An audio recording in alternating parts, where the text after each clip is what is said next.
Bravo, Hoi, dia olá. goed. Ahlan wa sahlan. Ok. Ahoy. Sveiki. Привет. Hallo. Ciao. Salut. Hello. And welcome to Policy Voices by Friends of Europe, an independent think tank with a difference. Each week from Brussels, we bring you powerful conversations with policy voices from around the world. Policy Voices talking policy choices.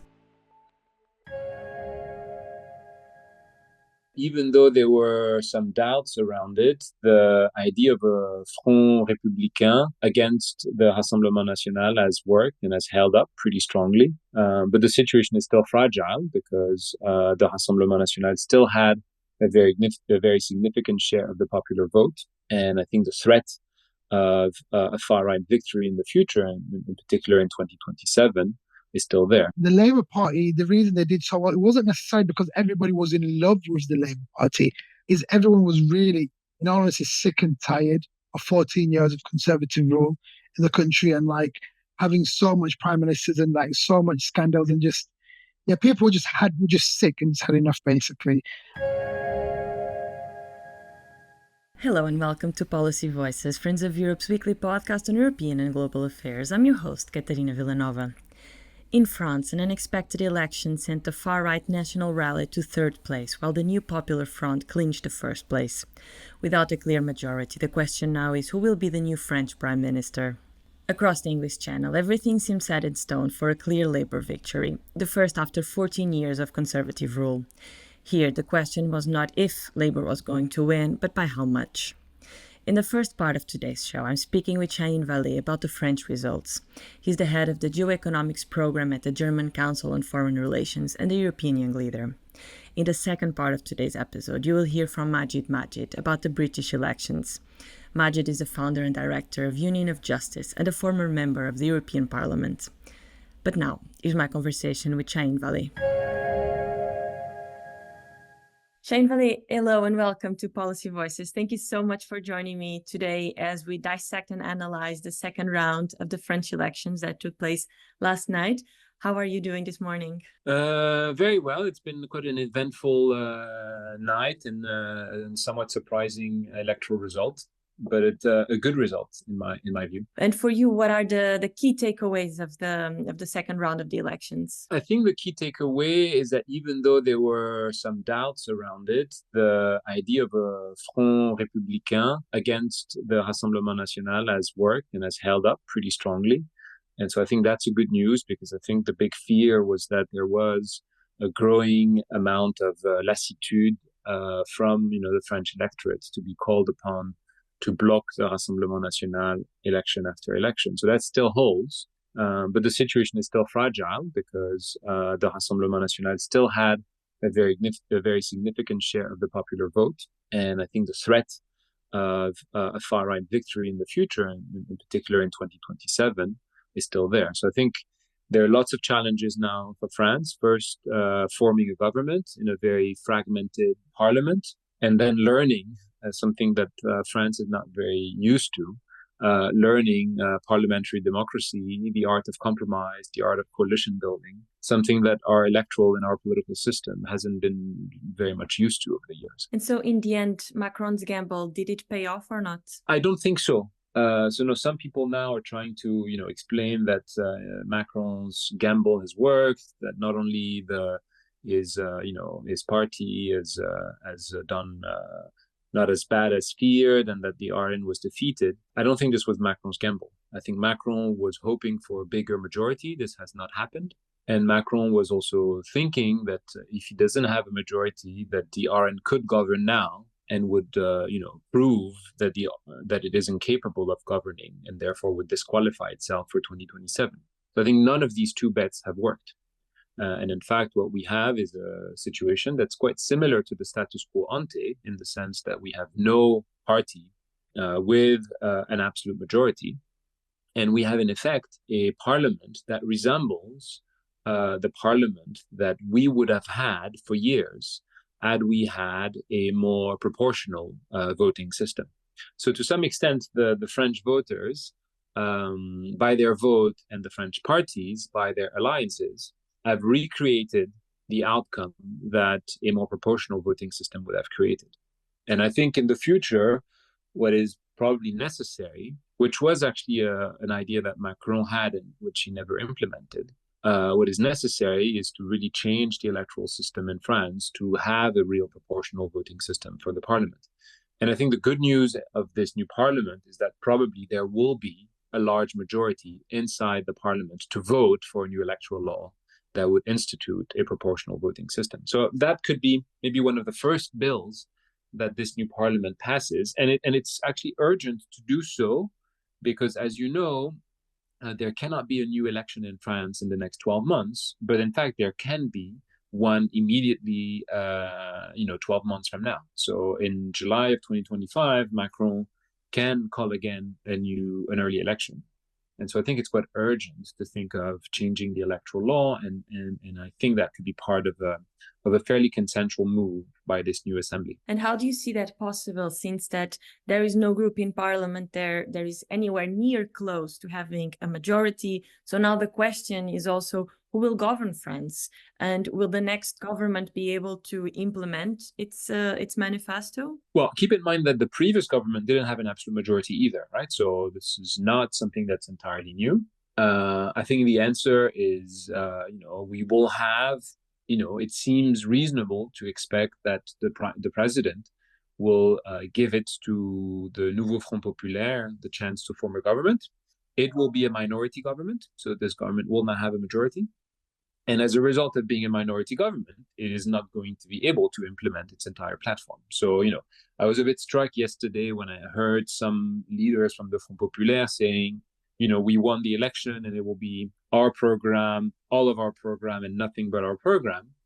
The same people who were criticizing Macron for trying to implement his program, even though he didn't have a majority in the parliament. So, you can't criticize Macron for bulldozing through parliament things that he didn't have a majority for, and attempt to do the same thing. So I think obviously the Nouveau Front Populaire will have to make important policy concessions because a lot of its program will not receive a majority in the parliament. And I think this is, part of what I was saying earlier. Learning parliamentary democracy and learning coalition politics is something that the French people will have to learn, and the French political system will have to educate itself about. And the first big test, of course, will be choosing the next prime minister. At this point now, of course, we're talking on Monday, just the day after the elections. At this point in time, who do you think is better placed to be the next prime minister? It's a very good question, and I don't know. I think there is a lot of rejection of Jean-Luc Mélenchon as a candidate for prime minister. So I don't think that is the central scenario. But, the Nouveau Front Populaire needs to find a compromise internally on who could be that person. And I don't think they have. I know there are discussions taking place as we speak. And I'm hoping that in the next 48 hours, they'll be able to come up with a name. But keep in mind that nominating the prime minister is a prerogative of the president. So the president could decide, and the president could choose to appoint Jean-Luc Mélenchon if he decides to. So that is, I think, the danger is that, on one hand, the parliament is trying to come up with its potential prime minister, but Macron could decide that he sees it differently and could decide for, political reasons to try. So, for instance, Macron could decide to name Jean-Luc Mélenchon precisely with the hope of dividing the left and having the left-wing coalition implode as a result of that. It will be a bit Machiavellic, but it's not entirely impossible. So I think we need to wait. We need to wait. And I'm pretty sure the left-wing coalition will be able to find a figure that will be, fairly consensual within the Nouveau Front Populaire, and hopefully a figure that can also reach out beyond the Front Populaire in order to forge tactical majorities for important reforms that he wants or she wants to pass. But it's going to be a very difficult exercise. And it might be that if it fails, we fall back to a technical government of sorts that, will also be in a minority and that may not be able to implement very much, but at least will not pretend to implement a full program. And so it seems that Macron's gamble will continue, and in any case, will the new prime minister hail from the left and not from his own party? It will mean a period of cohabitation. I want to turn now to the far right and ask you what ended up happening. I mean, twice in a row in the European elections, and then in the first round they came in first, but when it really mattered, the far right tumbled to third place. What happened there?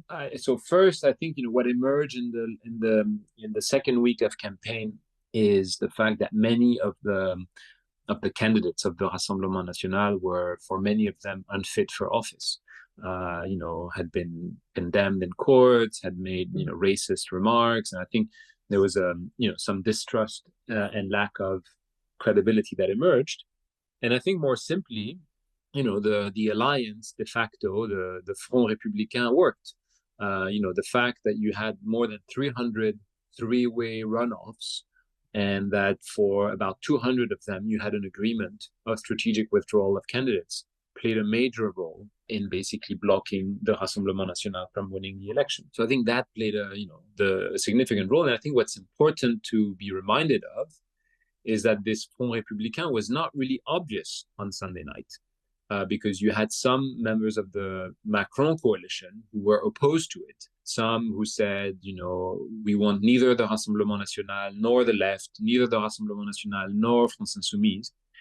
And here I think we have to commend Gabriel Attal, the prime minister, who I think went out of his way to have an agreement on this Front Républicain and to enforce it. There were some ministers in his own government who actually threatened not to apply the Front Républicain voting instructions, and Gabriel Attal himself put pressure on them to withdraw. So I think he played an important role, and in fact, a much more important role than Macron in putting this Front Républicain together. Macron was remarkably quiet during that period, and in fact didn't lean in to make that Front Républicain happen. But of course, we are talking about some disappointing results for the National Rally just because in the last two elections it came in first. But still, they have never been stronger as now they won. Absolutely. No, they've never been stronger, and they still have a bigger share of the popular vote than the left as we speak. Exactly. So in terms of vote share, it's surprising that they got 37% of vote share, but it's because of the system that you were describing before, that in terms of seats in the parliament, which in the end is what matters, they have less seats. But do you think then, you were talking about that maybe Macron could be, do another Machiavellian move in trying to nominate Mélenchon. But do you think by focusing so much on dividing the left, it will backfire and make the far right united until the next elections? I think, this is what we've seen happening. So to some extent, Macron's efforts in dividing the left and dividing the right have largely benefited the far right. So I think that's been the consequence of his policy. Maybe not the intended consequence, but that's been the consequence nonetheless. I'm hoping that, we will learn from the last few years and that we're not going to repeat the same mistakes. But it's also potentially very tempting for Macron to try and paint again French politics as a fight between him and the far right. I think what is becoming very visible now, in part because of the Nouveau Front Populaire, is that this is a misrepresentation. French politics is not Macron's center versus the far right. It is three blocks, fairly even blocks, in fact, of the united left, a weakening center, and a polarized right, which is a far right, which is absorbing parts of the right. That is the reality of the system today. Would you advise then Macron and the government to stop this idea? Yet at one point, even called it a civil war of just further polarizing the far right and the far left. Since, as you said, it just keeps backfiring. What would be then the winning strategy to make sure that neither far left or far right would win in the next presidential elections? So I think if there's one lesson to be learned, is that basically trying to paint the political system as one that is only opposing the center to the far right has been an utter failure. And I think in terms of what to do, I would go back to what I said earlier, which is that I think, we have a very polarized and divided political system. And I think we need to create the conditions for this very polarized and divided system to work together in a way or another. And sadly, our institutions and our constitution is not suited for that. Our constitution is designed to have what we call in French le fait majoritaire, meaning the majority rules everything, kind of winner takes all. And I think that's a bad political system that creates very perverse incentives, very often leads to abuse of power and authority. And I think Macron has been a good example of that. So I think we need to learn what other parliamentary democracies have been doing over the years. That includes the Italian one, the British one, the German one.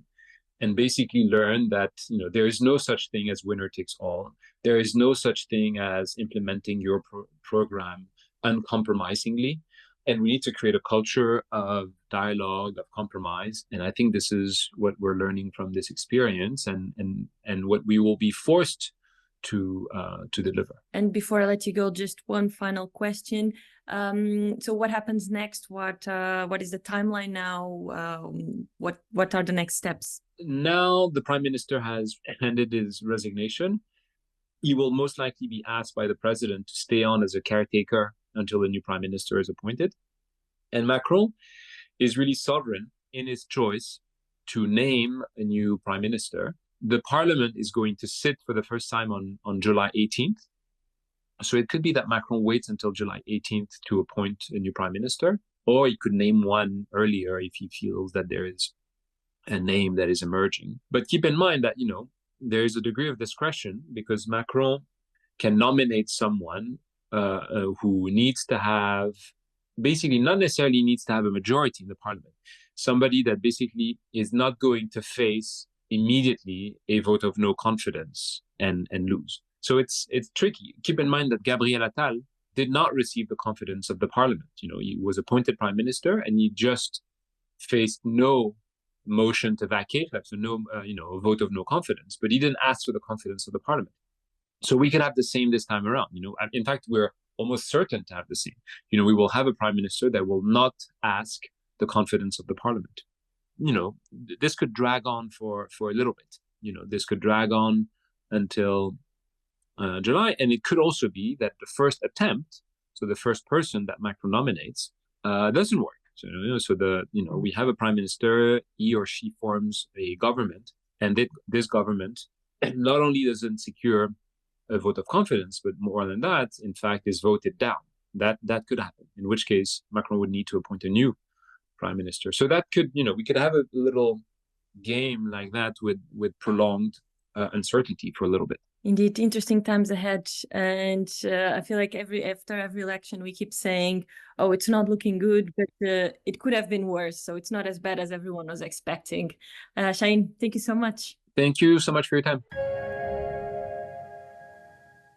You just heard from Shahin Vallée, head of the Geo-Economics Programme at the German Council on Foreign Relations and the European Union leader. But don't go anywhere, because next I'm speaking to Magid Magid, the founder and director of Union of Justice and a former member of the European Parliament. Magid, hello and welcome to Policy Voices. Thank you so much for joining me this morning as we're going to talk about the results of the British elections. How are you doing today? I'm doing good. It's another rainy day in UK, even though it is in July. But no, honestly, all is good. It feels like lots of changes happening, not just in the UK, but all across Europe and across the world. There's lots of activity politically happening anyway. Absolutely. So let's dig into it. What was your first reactions when the polls delivered the Labour victory after 14 years? I mean, of course, that was already the expectation, but how was the feeling when, it was certain that Keir Starmer would be the next British PM? So as you said, it wasn't a surprise. It was very much just reading the writings on the wall. So I guess it was just about how much of a majority Labour were going to win, but also how well, for example, the Reform Party was going to do, the Greens, the Lib Dems. And honestly, it's the Labour Party, the reason they did so well, it wasn't necessarily because everybody was in love with the Labour Party, is everyone was really, honestly, sick and tired of 14 years of Conservative rule in the country and having so much prime ministers and so much scandals and just, yeah, people were just sick and just had enough, basically. And I think one of the things that was quite interesting is that even though a lot of people were saying, "Oh, it's going to be like a 1997 style kind of victory for the Labour Party," but if you look at the voter and in terms of like the vote share, the current like Keir Starmer actually got 20% of eligible votes, meaning that he's actually got the weakest mandate since like 1900. He's actually got this current Labour government and got a lower voter share than Jeremy Corbyn in 2019 and 2017. But of course, it's translated differently when it kind of came into votes. But also as well, the Reform Party, well, as we know, the despicable Nigel Farage actually did initially the exit poll suggested they was going to get 14. They ended up kind of getting 4 MPs. The Green Party quadrupled their amount of MPs, even though I guess they were starting from 1 MP. So it's great to kind of and for them to kind of get that. And I guess the other thing we may kind of touch upon later is just the whole proportional representation, which plays a really key part, which is basically and what we don't have in the UK. Our voice system's the first past the post, which has got its own problems. But yeah, it's just lots of changes and yeah, lots of challenges as well. It sounds like there's not much credit due to Keir Starmer. As you said, it was not so much that people were in love with Labour, but more than people were just fed up with the Tories. Could you explore a bit more that? Is it true that Keir Starmer almost had like a very easy way into victory? How did you see the campaign play out? Yeah, if Keir Starmer's campaign team, and many people would also say, listen, they in all honesty, they had a smart campaign, which was don't say anything too crazy or wild, don't rock the boat, let the Conservative Party implode themselves. Like they arguably had one of the worst kind of election campaign. Like it was literally one scandal after the other. Just I think they looked like a party that had actually given up, kind of thing, well in advance, and it was. So yeah, it was. It was inevitable, and Keir Starmer and the Labour Party really just kind of ran a good, slick campaign without any bumps, basically, and without also kind of like because they didn't really need to come out with any radical plans. I guess to be honest with you, the only radical kind of like thing that they kind of came out with was they wanted to set up GB Energy, which is a UK-owned energy company. Was kind of the big thing that they kind of wanted to kind of do. But yeah, it was just a case of just trying to keep things smooth and let the Conservative Party implode, which they genuinely have. And they're still not kind of, as we speak, they've not kind of elected a new leader. But then also people are discussing, well, you've even had literally senior Conservative members saying Nigel Farage should be the leader of the Conservative Party because they are that devoid of any real talent, or I guess in their eyes anyway, in terms of I guess trying to get back to where they were before. So yeah, they've got their own problems. So let's look ahead, and it's interesting in British politics that so we're speaking not even a week after the elections took place, and Starmer is already Prime Minister. As we're speaking, is in Washington already for the NATO summit. So really not much of a honeymoon period. There's really not much time to get settled into number 10. What are the big challenges awaiting? I mean, it's not even a week, it's already in NATO. Well, this is they've done a good job. Even like they had a really slick video that came out of 10 Downing Street where they were like just showing like, listen, we're going to hit the ground running. I think the first thing they did was basically just abolish and get rid of the Rwanda scheme, basically. And so that was the first thing, and they kind of did, and they made a point by basically saying that it wasn't a deterrent and it was just a gimmick, which in all honesty it was. But at the same time, they're very like Keir Starmer in regards to when questioned about what his first 100 days are going to look like, what his plans are, he's very quick to kind of say, well, listen, we're dealing with a mess. We have to kind of deal with the mess first. So it's not necessarily very clear. He's kind of alluded to different things. Like, for example, in one of his first speeches, he was talking about prison reform. And that was one of the major things. So in terms of, I guess, that's one thing. But I guess all the other ministers as well will have their own kind of portfolios. But growth, again, is another thing that they keep parroting about, like growth, but not necessarily having a real plan in terms of how we're going to kind of attain kind of growth. So it's, in honest, it's still things aren't very clear. Yes, he's going around speaking to all different world leaders. I think you got the G7, was it the NATO G7 coming up? So he's busy with all of that as well. And yeah, it's still yet to be clear, I guess, in terms of like, well, what's going to be the main priorities for the first 100 years? Sorry, the first 100 days, sorry. 100 years, well, maybe. Yeah. Do you know what he even said? Like, he goes, in this first term, I think he's expecting to at least do another term or two. Well, that's his intention anyway. That must be quite a big change for the UK. I mean, you've had in the last 14 years of Tory leadership 6-7 PMs, and now is there a sense that Keir Starmer can actually stay at least for like a full mandate? Does the country really feel now, okay, we're at least in a path of stability after all this turmoil? It is so hard to predict politics. Anything can happen. He may even have a revolt within his own party. It may be a fact, like, it's honest, I have no idea, but I think as it stands, I think there's a lot of relief how the Conservatives are basically gone. But this also puts a lot of pressure on Labour, because sooner or later, people are going to be thinking, well, okay, what's changing? Like, what is materially changing? We've got the cost of living crisis. We've got a healthcare crisis with long waiting times and lack of doctors. So there's so much issues, kind of housing issues. And I think people are going to be like, well, all this big talk of change, why am I not feeling it? Why am I not seeing it? Why is it not impacting me yet? So Labour, I guess, they'll be under pressure soon as well, in regards, I guess, trying to live up to some of their expectations, or also what they kind of said that they'll do. Exactly. So what is it that they will do, based on their manifestos, based on their campaign promises? So it's very clear what the problems are. It's very clear what people expect the crisis to be solved are. But what significantly will change in terms of how the Tories were tackling these issues, the housing crisis, NHS, and what is Labour promising that they will do differently now? Yeah, so like, it's always, I guess, it's the initial kind of hot topic. So, for example, when it comes to migration, especially like coming through Dover, they're kind of spending a lot of money and doing a lot of recruits and kind of really reshaping, in guess, in regards to the UK border force, and really making a big point, I guess, in regards to tackling smugglers. And they're really going after it. So that's one of the things that they were going to do. They said prison reform is one of the things that we're going to tackle initially. I guess it's genuinely difficult for them to kind of really, to initially, at this early stage, to come out with actual real concrete kind of thing, that unless it's just kind of all airy-fairy at the moment. So honestly, time will tell kind of thing. So it's, of course, they've reneged on a lot of promises, especially when it comes to climate.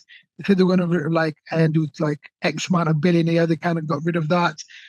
But it's just, in honesty, like, it's people are just waiting to kind of see what they actually will prioritize and what the first, I guess, the initial key policies that they're going to be pushing through Parliament will be. And yes, people will give them the grace period of like maybe a week, 2 weeks of kind of this honeymoon period, but then the tough questions will be asked, basically. But also as well, apparently the Conservative Party are the main opposition.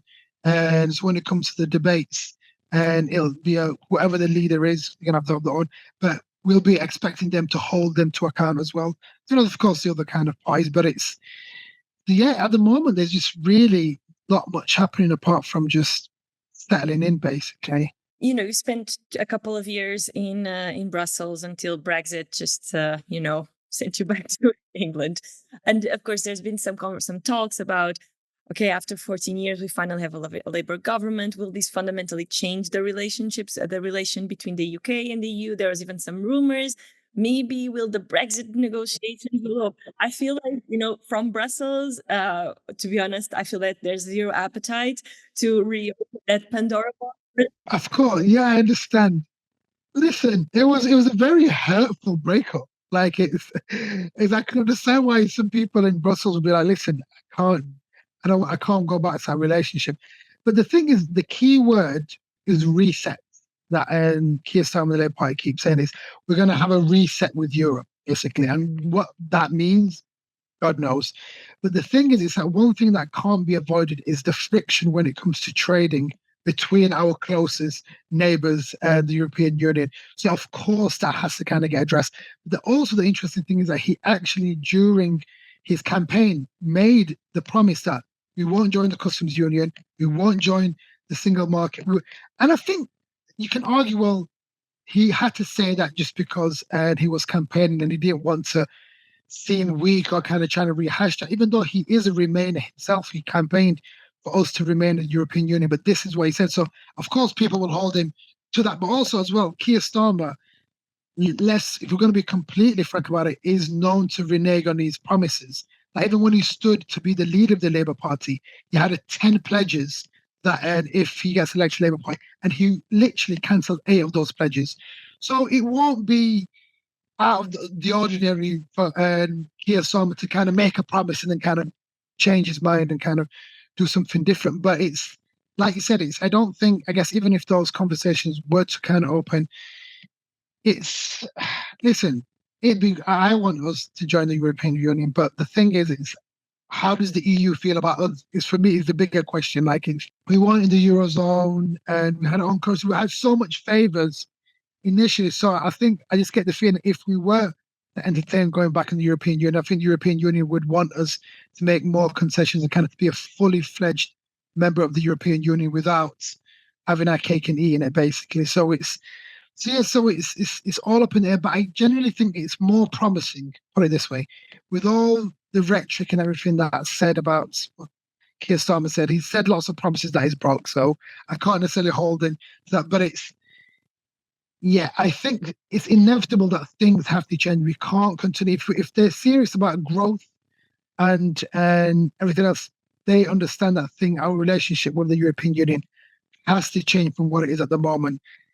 Whether that's joining the customs union, the single market, or do you know what? I wouldn't be surprised if they kind of just come up with a new terminology just to say, well, but it's not the single, just to kind of appease themselves and their base. So, yeah, it's inevitable that things have to change in terms of our relationship with the European Union at the moment, purely for trade. And how do you see the relationship with the European Union and also with the key countries of the Union moving forward, since now in the UK there's a center left government in power, and as you know, we just had elections a month ago in the European Union that returned with significant gains to the right. So the country, while the UK turned left, the continental Europe is turning right, in some cases far right. How do you see that relationship moving forward? It's interesting because it's like, well, you've got what happened in France with them electing Front Populaire, I think they're called.